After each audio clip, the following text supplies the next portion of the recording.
Hey guys, it is Aoife from Fred Weasley Died Laughing, and I'm here with my 3rd October weekly wrap-up.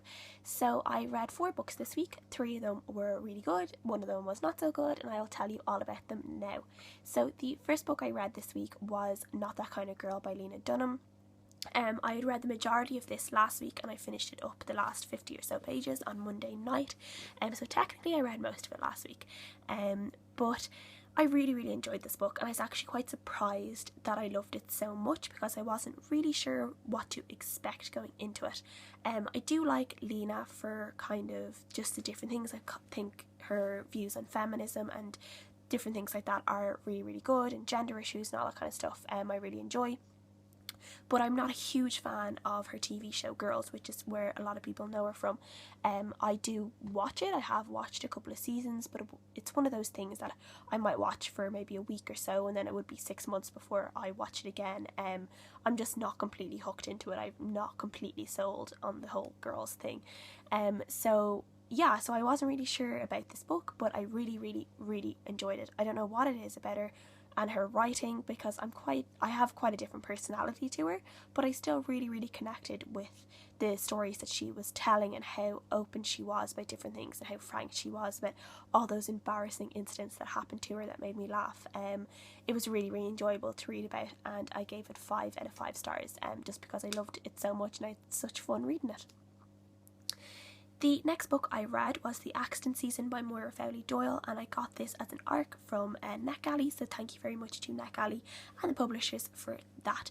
So this book is the perfect spooky, creepy Halloween October read, in my opinion. It is about a girl called Cara and her family go through this period every October, kind of near the last few weeks of October, first week of November, where they keep getting into all these weird accidents and all these injuries keep happening to all the different members in her family. So they call it the accident season, and they try to avoid accidents as much as they can, but through different experiences they've realised that no matter what they do, they are going to get injured. It's just really weird. So the story kind of starts off with Cara. She kind of notices something weird about all these photographs, and she starts kind of exploring this avenue that she doesn't know whether it's related to the accident season, but it's definitely relating to her family. And through this she ends up kind of discovering all these weird secrets that she never knew about her family, and that could have something to do with the accident season. And at the time it's coming up into Halloween, and she's planning a Halloween party with her friends and her sister, and all this weird stuff happens. I don't want to say too much because I think it's probably better going into it where you don't really know what's happening. So it was really good. It was really spooky, and it's spooky and creepy in a not in your face kind of way. It's very underlined, it's very subtle, and it kind of creeps up on you, and it's just that you get this kind of edgy kind of weird feeling about the whole thing. It's just really creepy like that, and it's really enjoyable read. So I gave it 4 out of 5 stars because it was just the perfect read for October for me. The next book I read I also got from NetGalley, but unfortunately this is one that I did not like, and I only gave it 2 stars. And it is Aurora by Amos Cassidy. And Amos Cassidy is a combination of 2 different writers, and Amos Cassidy is their pen name together, and I think they've written a few other things. But Aurora tells the story of Oz and True, who are 2 siblings living in a kind of a post-apocalyptic dystopian world. And they kind of get separated and they have to find each other, but they end up finding all these weird different things about themselves that they never knew about, and it turns out that they are not as normal as they think they are. So I just didn't really like this book. I found it a little bit sloppy. I didn't think the world building was great. It's supposed to be kind of a post-apocalyptic world, hundreds of years from the type of world we're living in now, where society is completely different, and at times it was a little bit Mad Maxy, and at other times it was a little bit more civilized. So it was a bit confusing about that. I wasn't really sure what kind of society it was, because it was just kind of a mixed bag at different parts and different cities, and I would have liked as well for different places they were travelling through whether there was kind of some sort of clue as to where that could have been, like it was at somewhere that was once a big city or a big town that people would know about, whether it was in LA or someplace in Las Vegas or New York or somewhere like that. I would have enjoyed that, but we didn't get anything like that.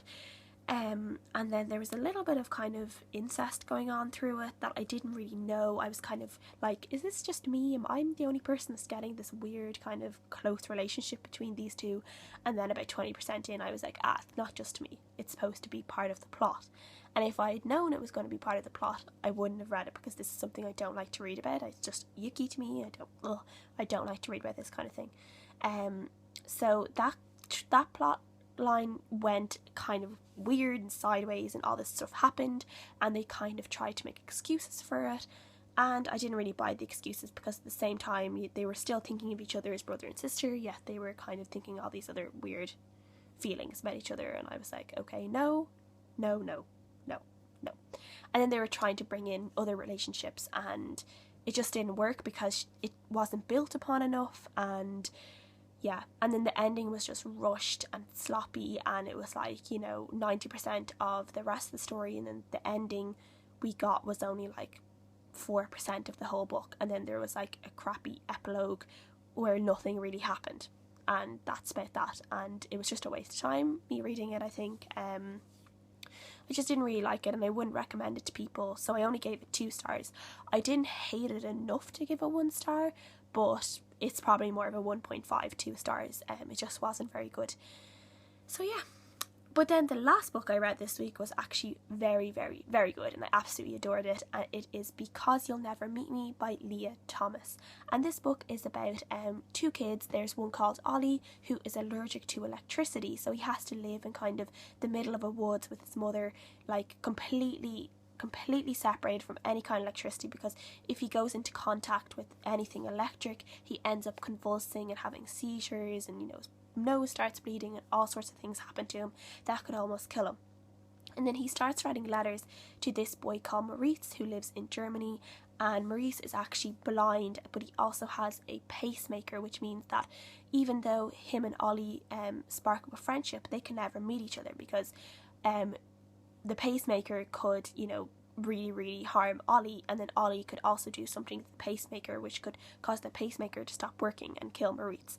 So it's just, the whole story is told through their letters to each other, and they're telling each other stories and about what's happening in their lives and how they're trying to overcome it, and they kind of, really egg each other on to do different things, to be brave and to confront different things that they're facing in their life, and just different things like that. It's just a really, really good book. It's just like a really powerful friendship, and then really powerful message about, accepting yourself for who you are despite any oddities, and, not letting it hold you back, and, trying to face the world as much as you can face it, and really striving for your goals as well. And I think this book just really tells it really, really well. And I think anyone who liked Everything by Nicola Yoon, which was a book that has been very, very popular on BookTube lately, if you like that book, you will love this book, because it's just amazing. It's a little bit similar in, the whole kind of weird disease, illness kind of thing, and not being able to kind of really communicate with other people. So it's quite similar in that sense, but there are also huge differences in it as well. But it's the same kind of feeling, and the same nice feelings about friendship and all that little things. So I would really, really recommend this book, and I gave it 5 out of 5 stars. I really, really loved it. So let me know what you guys think about the books I've read, if you have read them, if you want to read them now. Comment down below and let me know, and subscribe if you like my channel, and I will see you guys again next time. So bye!